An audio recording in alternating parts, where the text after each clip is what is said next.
ഇന്ന് നമ്മളെ ലേഖമ്മ പണിക്ക് പോയിട്ടുണ്ട്. തിരിച്ച് അമ്മമ്മേന്റെ വീട്ടിലെത്തിയിട്ട് വിളിക്കുന്നുണ്ട് കൂട്ടാൻ പോകാൻ വേണ്ടിയിട്ട്. അപ്പൊ ഞാൻ വേഗം പോയിട്ട് കൂട്ടിയിട്ട് ഞാൻ എന്റെ സാരഥി തുണി പൊത്തിയേക്കുന്നത് എന്തേന്ന് വെച്ചാല് നമ്മളെ സുബ്രപ്പൂച്ച നഖത്തിന്റെ മൂർച്ച കൂട്ടുന്നത് എന്റെ ഈ വണ്ടീന്റെ സീറ്റിലാണ് കേട്ടാ. അങ്ങനെ സ്ക്രാച്ച് ആൻഡ് വിൻ നടത്തിയ പാടുകളാണ് ഈ കാണുന്നത്. ഞാൻ വേഗം വണ്ടി എടുത്തിട്ട് അമ്മമ്മേന്റെ അടുത്തേക്ക് പോകുമ്പോഴത്തേനും അമ്മയും അമ്മമ്മയും മാത്രല്ല വില്ലമ്മയും കൂടി ഉണ്ടായിനി. മൂന്നാളും നല്ല വർത്താനത്തിലായിരുന്നു.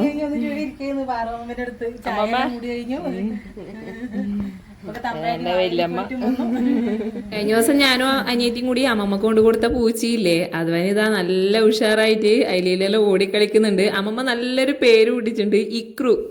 എന്റെ ഒച്ച കേട്ടാടും അകത്തുനിന്ന് ഓടി വന്നിട്ട് പിന്നെ ഒരു തരം കരയല്. എൻ്റെ അടുത്ത് പിന്നെ മാറുന്നുമില്ല. എനക്കാണെങ്കിൽ ചെറിയ കുഞ്ഞുപൂച്ചനെല്ലാം ഭയങ്കര ഒരു പേടിയാണ് കേട്ടാ. ഞാൻ വേഗം അമ്മമ്മേന്റെ മേശന്റെ മീത്ത കയറിയിരുന്നു. എല്ലാം കൊണ്ട് തന്നിട്ടുണ്ട് കേട്ടാ. വന്നാൽ പിന്നെ എന്തെങ്കിലും തരാണ്ട് അമ്മമ്മക്ക് എത്തിണ്ടാവില്ല. വെറൈറ്റി ബിസ്ക്കറ്റല്ല അമ്മ, നല്ല വെറൈറ്റി ബിസ്ക്കറ്റാ. നല്ല ടേസ്റ്റ് ഉണ്ട്.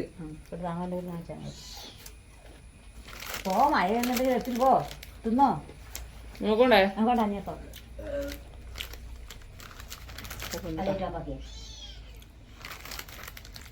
ടേസ്റ്റ് പിടിച്ചിട്ട് മഴ വരുന്നോണ്ട് നമ്മ വേഗം ഇറങ്ങി. അമ്മമ്മ വരുന്നില്ല കേട്ടാ. അമ്മമ്മ നമ്മളെ റോഡ് വരെ കൊണ്ടാക്കിയിട്ട് തിരിച്ചു വരും.